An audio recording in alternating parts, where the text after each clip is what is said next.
Salut à tous, bienvenue dans cette nouvelle vidéo où aujourd'hui on va parler de l'installation de WSL. Alors du coup on se donne rendez-vous pour une première dans mon environnement Windows et on est parti pour cette petite installation. Alors la première étape c'est qu'on va aller tout simplement dans les fonctionnalités facultatives. Voilà, à ce niveau-là. Hop. Et on va ici rechercher dans la petite barre de recherche avec le petit bouton plus de fonctionnalités Windows. Voilà, on devrait voir apparaître cette petite fenêtre-là. Et du coup, ce qu'on va faire, c'est qu'on va descendre jusqu'à tomber sur sous-système Windows pour Linux. On va cocher la petite case. Assurez-vous bien également que la case Hyper-V soit cochée aussi de votre côté. Moi, ça a déjà été le cas, donc c'est bon. Et je fais OK. À ce moment-là, j'attends tout simplement que les modifications soient faites par mon ordinateur. Et pour bien faire les choses, il faudrait ici procéder à un redémarrage de notre système. Voilà, donc une fois qu'on a fait ça, on a installé la fonctionnalité. Donc sur le redémarrage, il va y avoir une mise à jour de Windows qui va tout simplement installer la fonctionnalité donc WSL.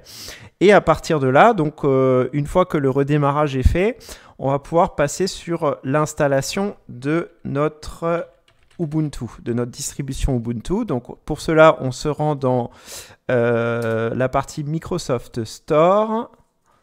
Voilà, on va avoir le petit menu. Alors, je tiens à préciser quand même que là, dans mon cas de figure, moi, je travaille avec Windows 11, mais ce sera probablement très proche sur Windows 10, sans aucun doute. Alors, vous pouvez chercher Ubuntu, vous pouvez chercher Debian également. Moi, je vais travailler avec Ubuntu. Mais voilà, sachez que vous avez des tonnes de distributions qui sont disponibles. Donc si on cherche Debian, voilà, on tombe également sur Debian. La plupart des manœuvres que je traiterai avec Ubuntu seront quasi similaires avec Debian.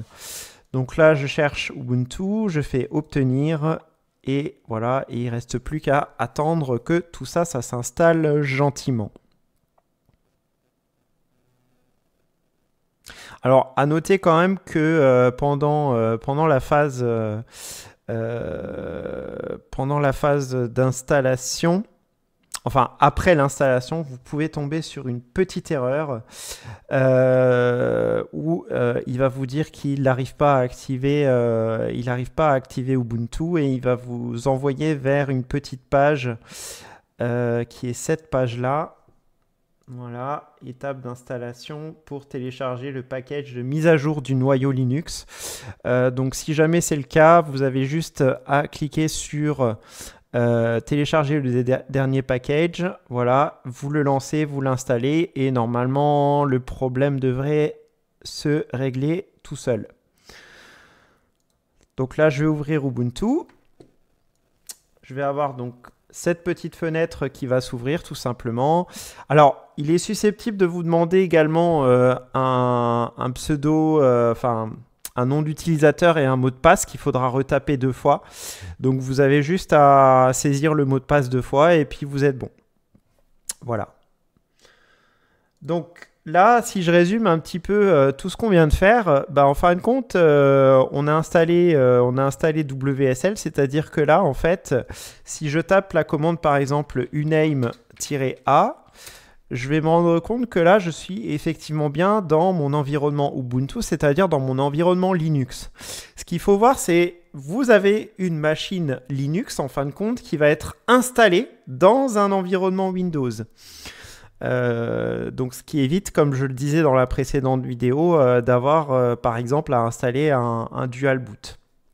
Et donc de là, bah, j'ai accès à toutes les commandes Linux classiques. Hein. Donc là, je suis en mode terminal, ça veut dire que je vais pouvoir utiliser la ligne de commande pour pouvoir naviguer dans mon système.